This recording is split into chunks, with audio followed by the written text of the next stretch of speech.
Hello and welcome to another Skaredcast Battle Report. Today, the Grey Knights will teleport all around the Drukhari. Let's begin. The Dark King. Today we're playing Grey Knights versus Drukhari, another WCW test mission, playing and practicing for the World Championships of Warhammer. Today, I have Dustin from the Stud or Scrub podcast fame. Best Gene Stealer cult player in the world. And I'm making him play Grey Knights. Let's dive in. Happy about this. Let's dive into the armies. 2,000 points of Drukhari, double planes. Let's go. If you don't know this list is awesome and I love it. I have my Warlord Archon Skari himself. I have Lilith Hesprax and a secondary Archon with the Nightmare Shroud enhancement for no overwatching him. Unit of Witches and a unit of Cabalite Warriors is my main battle line. And then we have a Court of the Archon to basically go with Archon Skari, 2 Mandrakes and 2 Chronos to score lots and lots of points. We have the 2 Venoms to split the Cabalites and the Witches, 2 units of Scourge, 1 with 4 Haywires, 1 with 4 Dark Lances, a Beast Pack because they're one of my favorite units of all time, 2 Raiders, 1 to take all the Incubi and 1 to take the Court, and last but not least, 2 Void Raven Bombers with D-sides and missiles, the main hitting killing power at range of the list. And there you have it, 2,000 points on the nose. And here we have the Grey Knight Army, 2,000 points. I have a Grandmaster in Nemesis Dreadknight. I have 3 Nemesis Dreadknights regular, 1 big brick of 10 Terminators with 2 side cannons, and I have a Grandmaster joining them. 3 5-mans of interceptors, yes, and 2 5-man strike squads. This is a very small army. I don't like it. And you also, you're used to playing Gene Stealer. I am used to playing Gene Stealer, of course. And I do have the Sigil of Nope on him, so if you try to shoot him, he's gonna be joining the Terminators, obviously. Sigil of Nope. I just want to say, Dustin painted this entire unit of Terminators in one day. You're welcome. I put them together too, not just painted. Oh my goodness. That's what I call brotherly love. Today's mission is Linchpin, my least favorite mission, Search and Destroy, and Raise Banners. This is mission J of the Games Workshop Pariah Tournament Companion. And of course, this is our score. We're gonna roll for Attacker and Defender. I rolled a 2, you rolled a 1. What? Wait a minute. Would you like to attack or defend? I want you to put down first. I'm defending. So with that, let's go into deployment. I get to deploy first. It is Search and Destroy. Of course, a huge shout out to Wayland Yutani for the mat and the terrain that we're using today, as well as the Red Dragon for setting up my objective markers. If you want any of that stuff, the links are down in the description below. Check them out and support the channel. Armies are deployed for battle. Of course, Dustin made me go first. I put both bombers in reserve, where they have to be. 1 unit of 5 witches is in strat reserve, and I'm de-striking the Raider with the Incubi and the Archon. Risky against a teleporting army, but I'm really hoping to just try it. It is a test game, so it's good to test things and concepts. I've got Lilith, my Court, Haywire, Dark Lances, 5 Cabs, 1 Chronos, Mandrakes back here, Mandrakes back there, and the Beast Pack ready to just try and take advantage of the board space as soon as possible. Dustin put 1 Strike in Deep Strike, 1 Interceptor in Deep Strike, and that's an Interceptor, a Strike Squad, another Interceptor, Grey Knight Terminators with the Grandmaster, a Nemesis Dreadknight, Nemesis Dreadknight, Nemesis Dreadknight, and Grandmaster Nemesis Dreadknight. Just hiding. They're staying there the entire game. I don't know what you're talking about. Don't need to actually commit at all because they teleport, and it's Linchpin, which is the stupidest mission. Oh, if I go second, they're staying there. Oh no. 2 armies are arrayed for battle. The Drukhari space pirates ready to strike forth with the objectives nearby, hiding but ready to use their speed and effectiveness to get angles on the enemy. The Grey Knights using their imperial shenanigans to hide behind walls and be cowards. That's right, they're all cowards fighting for a false god. Okay, here we go. Roll to go first. No! Yeah! Oh, boo! Good game. No. And the Grey Knights get 50 points end of the game. No! With that, Drukhari turn number 1. The scouts moved up, staying 9 inches away from the deployment zone. And of course, you scouted back this way, just touching that objective to sticky it and basically making them ready to go onto that objective over there. Okay, so with that, turn 1. Turn number 1, we each get a command point. I'm, of course, in green, being the defender. And Dustin is the guest in red, being the attacker. I got Secure No Man's Land and Cull the Horde. You have a Terminator brick. I do, and they're right there. You keep that card. Get wrecked. Okay, well, I'm going to throw it away for a CP anyway. Oh, come get it. Nope. I don't really want to overcommit. I need to send something to the middle of the board, which means the Beast Pack is more than likely going to run. It's too far away to really have an impacted charge or anything. So they're going to essentially run and just create a bit of a screen. If you want to use Mr. Deimos, you can. But essentially what it's going to allow me to do is hold that objective there and then just continue, like screen out 9 inches. You have one unit that can come in within 3. It is what it is. I can't really stop it. So I'm not going to try and stop it, but I'm going to try and make sure that I can kill it if it shows up too aggressively. However, with that though, I do sticky this objective over here. And with that, we've just got some, we got some party to do. End of the first turn. That's it. I decided to just move around and essentially screen. So I've 3-inch screened this general area here, but I've kept my witches within 6 inches, wholly within 6 of the venom, so I can pop in at the end of Dustin's fight phase. And then the Chronoses are just essentially stopping angles from being drawn onto the Scourge, which are also 3-inch deep strike blocking. The Mandrakes, essentially just stopping anything from coming in over here within 3. You could potentially drop something here maybe.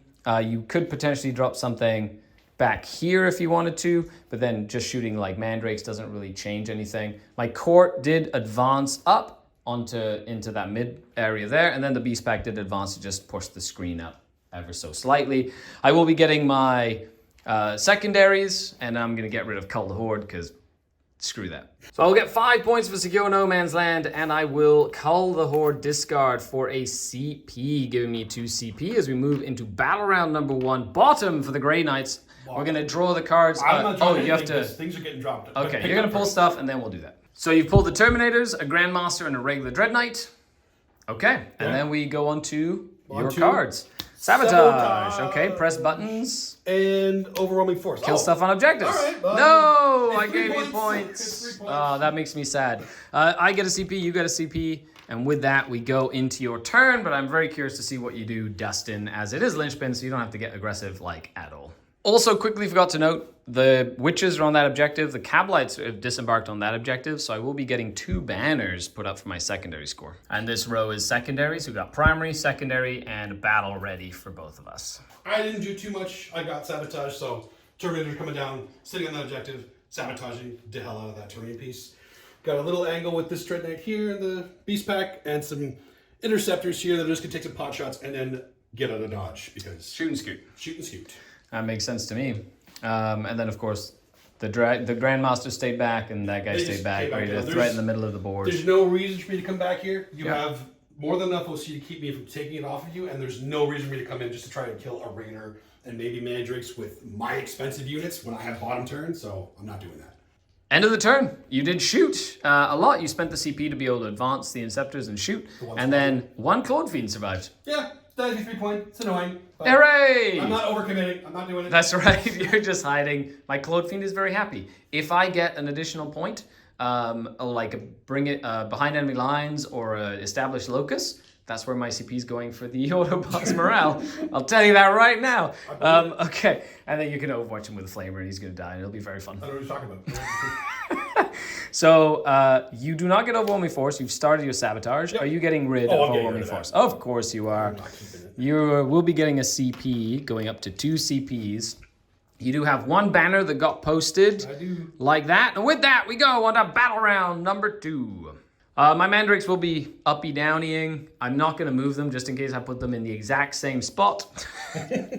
But I go to turn number 2. I have 4 CP now to your 3. Haha, take that. And I will get 8 primary points because you did shoot me off that objective there. But it is linchpin, so literally primary is irrelevant until the last turn. Ah, man, I love it. We're just laughing because it's silly. Marked for death and no prisoners. Into the sun. Well, actually, it's not bad because anything you mark for death is pinned, and if you remove them from the table, I get 5 points. So what would you mark for death, my good sir?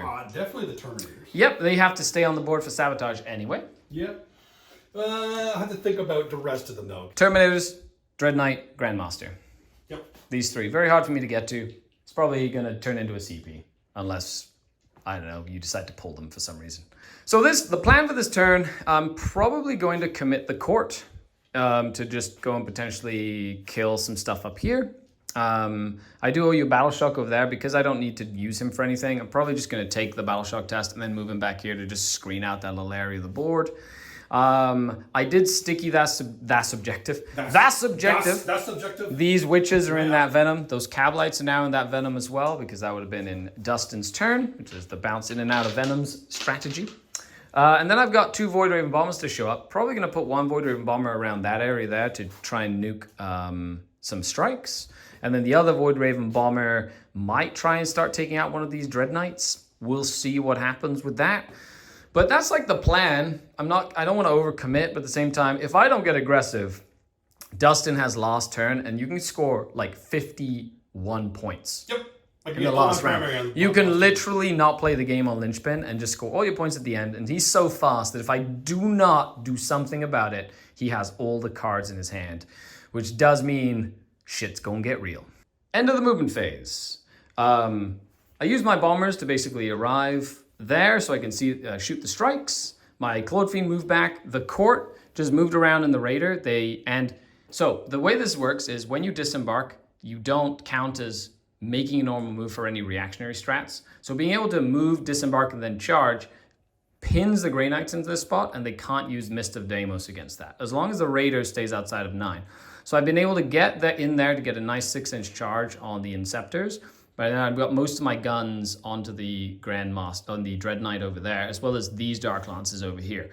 The key there is now that my Vector is around, it would cost 2 CP to Mist, but it also costs 2 CP to Overwatch or do anything fancy like that. So having the disruptive capability of that Archon in there is not a bad idea. Nope. Continuing to screen out as best as I can, keeping that screen sort of here because I don't want anything to really pop behind here. Yeah, just because it's linchpin? That's right. And then over here we've got that Void Raven Bomber is screening, but it's also in a position where it can just fly anywhere along this line and basically spin and get pretty much line of sight on anything behind any of these buildings next turn. And if anything drops here to like stop me from going there, then that's fine. You know, it's more like you put stuff close to me and I'm okay with that. Mm-hmm. With that though, my priority is to try and kill that unit. My second priority is to try and kill that Grandmaster or that Dreadknight, and my third is to potentially kill at least 1 unit of Inceptors. And that's it. I go down to 3 CP, thanks to my little shenanigans. Would you like to rapid ingress anything? No, I don't want to give you more targets right now. Okay, that makes sense. End of the shooting phase. My court decided to not kill the Dreadknight, and then I didn't kill that squad because of silvered steel armor. True silver with a bit of cover. 4 up saves. You made a lot of saves there. Nicely done. You did spend a CP for that though. And so I didn't kill anything, but I did put that Dreadknight down to 3 wounds remaining and that to 1 model left. So now I'm going to do some charges. I'm going to go ahead and declare a charge with the court. They're just going to charge into the Interceptors. Mm-hmm. And with that, let's see what we can do. We're going to intercept you. Don't do it. End of the turn. The court did kill the whole unit of Inceptors, and I left his Dreadknight with 1 wound. Oh no. Yes! And then he killed a couple of the guys with his sweep, but not enough, because I was hoping he'd kill all of these so I could use my Wraith-like retreat to get back into my Raider. But he failed miserably, because he's bracketed. It's your fault. So I can't pull these guys to then get back with Wraith-like retreat. Sadly, I was really hoping. You did pull the 1 strike. You pulled the Interceptors from there. Mm-hmm. And with that is the end of my turn. Let's go to the scoreboard. It's definitely a cat and mouse game. I'll get 2 points for no prisoners. Hell yes. Oh, I forgot to give myself my secure nomads then. I'm winning. No, that should be up to 7 over here. I'll get 2 more points for no prisoners, going up to 9 points. Very nicely done. Good job, team. And I will be getting rid of Mark for Death because that's pointless. For 3, I could I guess hold it for another turn to pin, but yeah, that's a bad idea. That's a bad idea. It's such a good way to pin. You also get 3 points for sabotage, bringing you up to 4 points on secondaries. There, as we move on to your turn number 2, you get a CP. I get a CP. Go up to 4 again. Yes, I like having all of the CP. You hold 2 objectives, giving you an 8, keeping us nice and tied for the primary score. Stop laughing, Dustin! Stop laughing! So Containment. Literally 6 points for this corner. And then recover assets. Well, you'll be able to do it with that and potentially him. Or something else that you'll... Anyway, whatever. Whatever. This is frustrating. This is a real 40k right here, folks. This is real 40k. Leave a comment down below. Let us know how much you love 40k or don't. And for any of you, we're in the middle of the movement phase here, but for any of you who yelled at the screen saying, hey, that battle line, they get a banner, we did remember. We did. So he's up 5. Okay, continuing. Dustin, being the wily man that he is sabotaging, recovering, containing, passed his battle shock here to contain, but also screening, used a 3-inch deep strike to basically screen. He does not want my 10-man incubi super raider to attack Terminators. No, so he's pushing it all the way back here, which makes sense. It's not a bad plan. We've got one Dreadknight in combat, the passed battle shock. We have another Dreadknight that moved up. They're both going to potentially shoot the plane. And other than that, you're just scoring your points. It's not fancy, but this is how you win games at a competitive level, which is just how this game works. And with that, you've got some shots with some Stormbolters here, and you're just buying your time as well as trying to damage my damage output. Yes. Okay, so with that, let's go into the shooting phase. End of the shooooting phase. I used a Night Shield on that guy and made so many 4-ups. Yeah, so it made like 7 out of 8 4-ups that I need to make. Yeah. And then some sporadic shooting took it down to 6 wounds. Night Shield went well spent there. And then with other shooting, I lost, I think, Medusa and one more. And then you shot, and very smartly, used your reactive move to stop me from getting Holy within 3 of that Raider with my Archon and friends, which makes me so sad. You are staying here. No, I wanted a Wraith-like retreat and get all my bonuses. Staying here. How dare you? You wanted to be here, you stay here now. So with that, you're going to get a charge in there, if you want to, and then we go from there. Yes? Okay, fair enough. Making tea. Well. Once again, this guy survived, causing every invulnerable save against my Slith. I did do 3 damage to that, and then he killed a couple of models with my little Cabalite Warrior being a boss and passing all of his saves. He passed more saves than the entire unit put together. That's right, which is awesome. So you will get 6 points for your containment, and you've started to do your recover assets, bring you up to 11 points on secondaries, which means you're up on the secondary game here. It's really forcing my hand as we move into battle round number 3. Battle round number 3, I get a CP go up to 4, you get a CP go up to 3. So you have your resource management's been quite good, which is awesome. So behind enemy lines and engage. That shouldn't be too much of an issue. I just really have to sort of like focus on your mists, right? So this is pinned in place. That's pinned in place unless you want to fail. That's pinned in place because of combat, and then anything within 12 of the Archon would be 2 CP to mists as well. So I might try and bait out a mist just to like force you to spend a lot of CP, but we'll see. So with that though, let's dive in to my turn. Okay, end of the movement phase.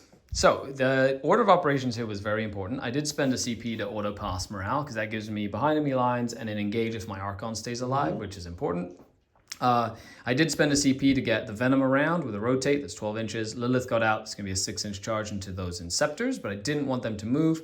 So everything else stayed outside of 9. I'm going to have to sacrifice my Scourge to shoot and move in to get 2 more points for engage because I really need those extra points on for secondaries. I've continued to do a nice little screen here for things. And the bombers are just setting up and shooting. I have 0 pain tokens because everything has survived with like 1 wound, which is annoying. However, it's good. It's good for it's perfect because I like practicing and seeing the math when I don't have a lot of things go my way in that sense. And I'm keeping my Raider in Deep Strike. I know it's turn 3, so I'm gonna have to rapid ingress it after Dustin's turn, which is. It just forces him to once again screen again, which is kind of the whole point of this whole thing. So with that, let's dive into my shooting phase. My goal is to try kill him, try kill them, and then maybe kill one Dreadknight. Maybe? No. Can I kill the one that's 1 wounded? No. Invincible. Shooting phase. I will put 3 damage on that Grandmaster for missiles. I took 2 wounds off there because you pass some invul saves from D sides. They're only toughness 8, so the D sides are actually very good into Dreadknights. These things are a big threat to them. They're very, and you can't charge them. You have to shoot them. They're very annoying. They're very good. Well, you could, I guess, charge. Do they have fly? They don't have fly yet. I think they might have fly. Okay, so they might be able to charge. So now I killed one. It's great. So I got a couple of pain tokens. I did kill him with the Scourge. They shot and moved to get me my engage. And with that, we're going to do some charges. So Lilith needs a 6. I do have a CP for reroll, which I will be using if I need to. So they're going to charge into Inceptors first. Fail. That's a 7. Damn it. Saw the one, I got close. excited. And then after that, I'm going to probably charge the Beast in there and maybe the Raider. We'll see. Probably the Raider first. If the Raider makes it, then I don't need to charge the Beast. So the Beast can continue to screen out that little corner as well. End of the turn. Lilith completely and squad murdered that unit. That's not a problem. And then the Archon didn't do any damage, but didn't die. But he did lose his squad, and the Court did finally die. But the Raider did make that charge, was able to get engage and behind as well. So with that, I decided not to use Wraith-like Retreat on Lilith. I could have used it to get back into the Venom, but it gives me a banner, and it also forces Dustin to potentially shoot Lilith and Witches or get something on there. So at least I try and get 3 of these objectives, which is good for me. They're pinned in their zone. They're pinned because of recover, unless you want to give it up. These action secondaries. And then over here, well, I think that's almost it for action secondaries. I think I've done all now. I think you've pretty much done all of them. However, at the end of the turn, I will get a full engage for 4, a full behind for 4, give me 8 points, and then 1 more banner. So I'll go up to 18 points here. You jinxed it. Oh, yeah? There you go. So 18 points there, and I got a 16. There you have it. End of the turn. Do you want to pull him up? No, he's got a job to do. What job? I don't know. Okay. I'm not sure he's probably going to get pulled up, though. You are going to pull him up? I think so. Blip. Okay, there he goes. Bye. And he's got a flamer and stuff, which is always fun. Okay, so with that, you do get your recover assets, however, which does give you 3 points, bringing you up to 14. Still well in control of the secondary game as we move into battle round number 3, bottom of 3. Turn 3, bottom of 3, I get a CP, go up to 3, you got a CP, go up to 4. Our resource management has been very good. You got behind enemy lines and secure no man's land. More incentive to get into the middle and to try and, either hold the middle or that one back there. But I do have 10 OC on there with my Kabbalite, so that's not so easy to get. Nope. And with that, let's see what you do, Dustin. Okay. You still have 2 units in Deep Strike and 1 Dread Knight in Deep Strike as well. End of the movement phase. Okay, so trying to secure no man's land. You 3-inch Deep Strike, unit strikes. I did Overwatch for the plane, killed 2. I could have killed up to 4, but I failed to wound a couple of times. That was really close. The Terminators use these advance and shoot and get +1 to hit. +1 to hit, yeah. So they moved 11 up and just kind of swung around, screened. They've got multiple targets with storm bolters and side cannons. These interceptors just drop down here as well, just ready to shoot and screen out this little area. I am going to be, of course, using 1 CP to rapid ingress the Raider. And then all your Dread Knights moved back here. You've got 3 of them touching the objective. They're all targeting Archon Skari. No, they're not. They're looking at planes. And they've got the planes. So you want to try kill the planes because they kill most of your infantry. I really want to see what happens. I think we both here. do. Like, there's 2 options. Either I put my Raider here full of incubi and try kill them, right? Or I try and kill them. I think I want to try and kill them more than I want to kill them, to be honest. So I want to see what happens. So I'm going to use my rapid ingress, and essentially they're going to just pop down like right over here. So you can't actually see them or anything like that with that guy. Something like this. I'll spend my CP. They'll be able to move out 9 inches away, prevent the Mist of Deimos with the incubi or whatever, and just kind of go from there. So let's see what happens. Let's do it. First shooting of the match, a flamer, and I rolled a 1 on Shadowfield. So anybody who doesn't know, Dustin and I have a thing where I think I rolled like 62 Shadowfield saves in a row. 63 Shadowfields in a row. So that's probably one of the first Shadowfields he's ever made me fail. So he's really excited about it. I don't care about the rest of the game. I won. Okay, well, Archon Skari died. And then the rest of the guns go even that. We'll come back up to the shooting phase. End of the shooting phase. Well, I did use my Night Shield, which soaked up all of the damage, forcing you to use a command point on grenades, because Grey Knight Terminators, for some reason, have grenades. Well, why wouldn't And then it brought down like 1 wound, and then you had to shoot to kill it. However, the thing was, you did like 16 wounds on them with Stormbolters, and only 3 died. Yeah. Yeah, good job. Of fine. course, You failed the shadow they're getting field. cover here because of them back here, which is really interesting. And with that, you get some points. Actually, really good. You're going to ditch behind enemy lines to get a CP. You're going to successfully secure no man's land for 5 points. And you also get one more banner, bringing you up to 20. So far, you're definitely staying in terms of the game very, very fancily. With that, we go into turn number 4. And it's battle round number 4. I get another 8 points here because of your insertion there. So I do get 24 points. Nice. Maths. But you do have bottom of turn. I will get extend battle lines and recover assets. I get 1 CP here, and you get 1 CP, so you go up to 3 now. Ooh, lots of CP. That's right. Okay, so with that though, this bomber is going to have to fly off, because if he goes here, he's going to miss, and then that whole thing disappears, and that's kind of ruins the whole plan. I could just force it and then use my incubi to murder this unit, which is actually not a bad idea either. And I think that might be the case, but we'll see. I do owe you a battle shock test on that Claude Fiend though. Oh, still, that's right. Oh, he's fine. Nice. Look at that. Leadership 8 Claude Fiend. He's like, he's fine. He's whatever. My Mandrakes, of course, are in the sky, but I might put them down exactly in the same spot. And with that, movement phase. Oh, this has been a tight game. End of the movement phase. I tried to get you to mist, but you decided not to save this unit, which is one of the most important units. It's the only reason you did it, and I know it. Because if you missed them, yes, I don't have to do it, but then they would have just gone straight up here and murdered that unit, which would have been awesome. That forces the entire shot of this plane to go here, and you do have a lot of cover, and it's going to be 4-ups, basically, with a silvered armor. Armor. Which is great. I do get recover assets and extend battle lines, so I'm going to recover with the Claude Fiend, my Kronos, and this Venom right here, which, if you don't kill the Claude Fiend, gives me 6 points, so at least it forces you to shoot the Claude Fiend for no reason. Other than that, we got a little bit of shooting. I'm not going to shoot them, yes, you are, because they can teleport, so I don't want to do that. I'm going to probably shoot a couple of Dark Lances here and move them up, because you can't reactive move, but it forces you to not be able to get within 3, because then Lilith can go here, and I can have like a little no 3-inch deep strike on the middle objective to try and score some final points on that, and of course screening out my zone here to stop you from getting like locusts or whatever it is that I might get there. Okay, with that though, it's funny, I haven't actually used most of my army. It's just been cat and mouse. It's been great. I love it. I did put a pain token on here, and you survived. Yeah, I did. You did have to use a CP reroll on that one guy from a missile, because you rolled a 1. And then that would have been a 3, so that was good that you kind of kept them alive. But that is the most annoying element of what just happened here. I do have 1 pain token, so there's a couple of things that have to happen. Number 1, I have to use a pain token here because I don't have any CP for a reroll, because I cannot fail that charge. And then if you fail a battle shock test, then I get a pain token that I can use. But the damage output is going to be way less.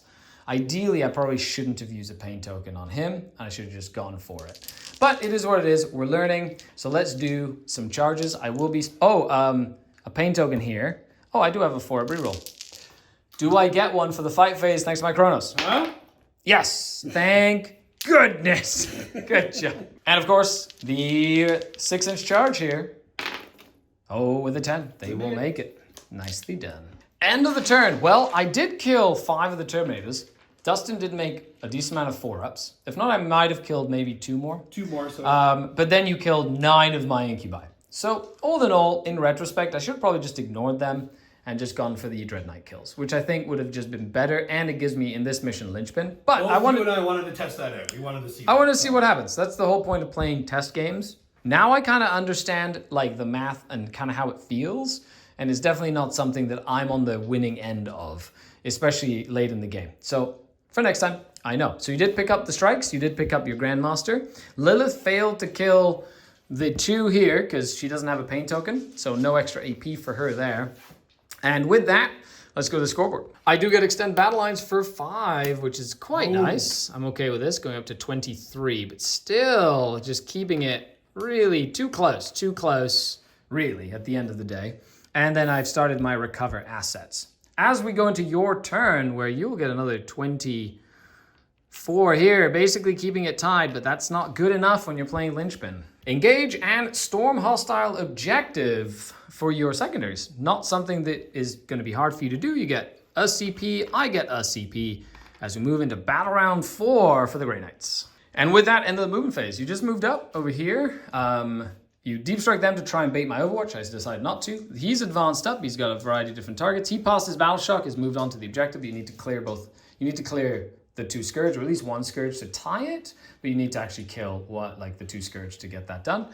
You brought your Grandmaster over there to try and shoot because you're trying to get Storm Hostile objective, and then of course you didn't fall them back, you just kept them there as well. So with that, on to turn 4. This is gonna come down to the last turn. I think it's gonna be spicy and I love it. End of the shooting phase. They got murdered. The Claw Fiend it didn't get shot, which is hilarious. That Venom died to the Grandmaster, which is fine. However, they'll be able to pop into this Venom at the end of the fight phase, boop, and then just have them right here, which is nice. With that, you did kill that Void Raven Bomber. I did fail some 4-ups finally. And you can potentially charge over there to blow up a Raider as well. So with that, we are into the charge phase. Yeah, let's see what happens. End of the turn, you bossed a 12-inch charge to get my Clawed Fiend. Oh no, that does mean that instead of 6, I get 3 points for that. These Cavalites are going to be going onto that into this Venom as well. That'll be very good for them. Okay, so with that they did Battle Shock when they come on, so I do have 1 pain token. You did kill Lilith after tank shocking her and then fighting her, but if you wouldn't have tank shocked, she would have survived. And then of course, I did make like 14 Shadowfield saves, but he did finally die to the last couple of Shadowfield saves. I had heart palpitations. They did kill one of the Terminators though, but they're still very much alive. And that Raider still lived. Nice. It's not bad.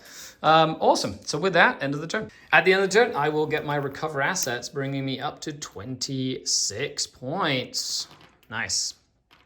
You will be getting Storm. You'll get a Storm Hostile for 4, bringing up to 24.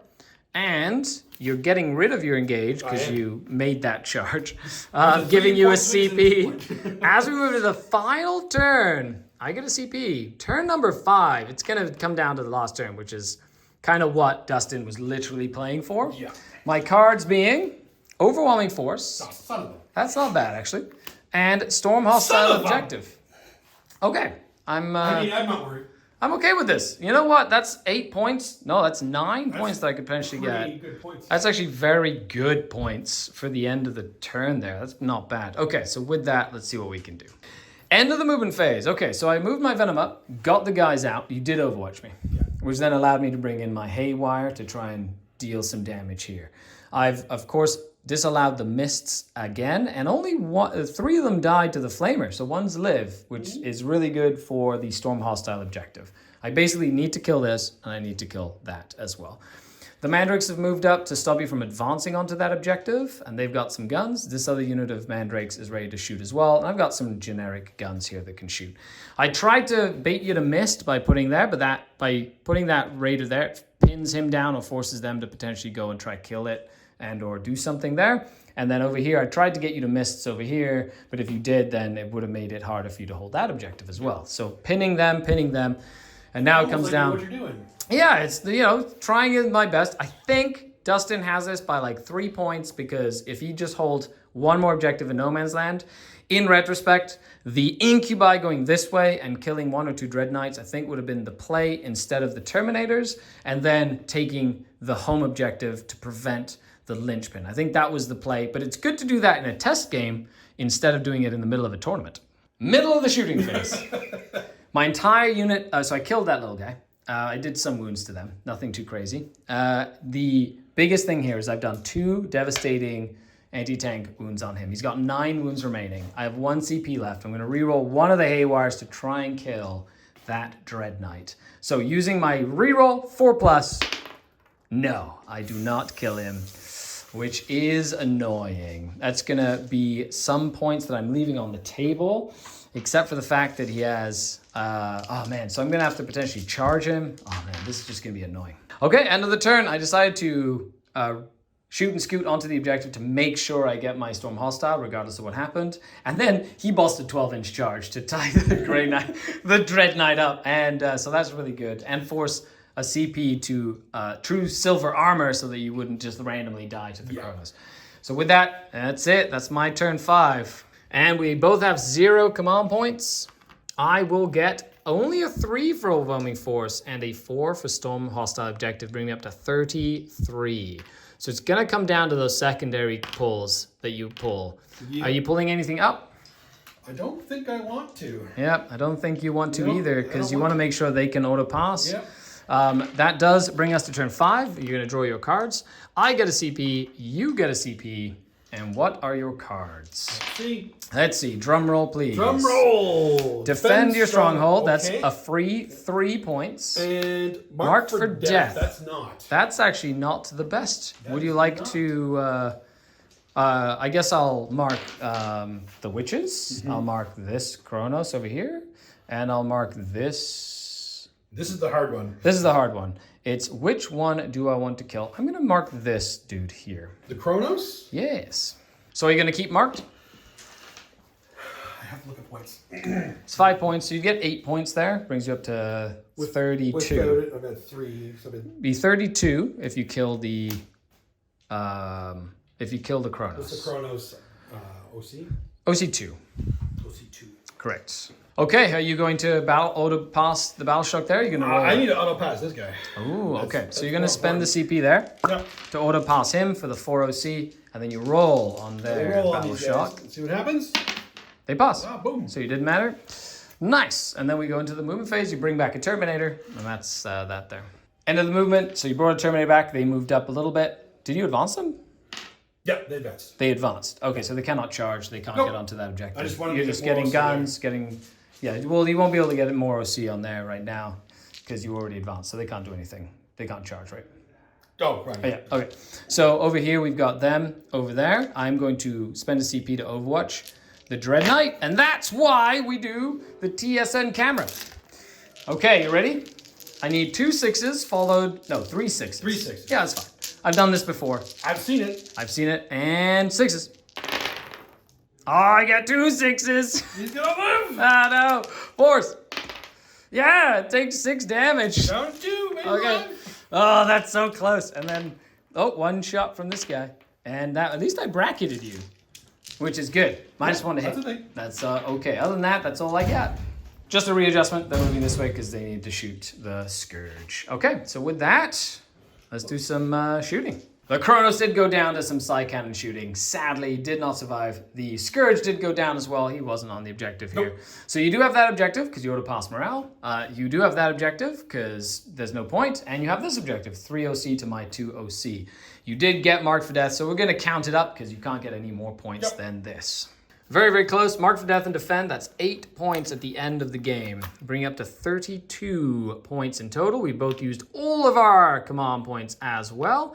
And you will get 10 and a 3. That's a 13 points. That brings you up to 37 points here. So as I projected, that is a 4-point victory. How about that? How about that? 4-point victory for the Grey Knights. Fantastic game, Dustin. As always. As always, very, very good. It was literally a tale of very small increments. Them living barely, the Strike Squad living barely, that guy living barely, that guy living barely, and it is what it is at that point. But what a fantastic game. Let us know what you think down below. Huge shout out to the channel patrons without whom none of this is possible. So thanks a lot, and check out Stutter Scrub. The link will be down below. Dustin and I talk and podcast. A lot. A lot. We talk about stuff. But thanks a lot. This has been Skari, your grateful host. Signing off until next time. Skari out. The Dark Kin.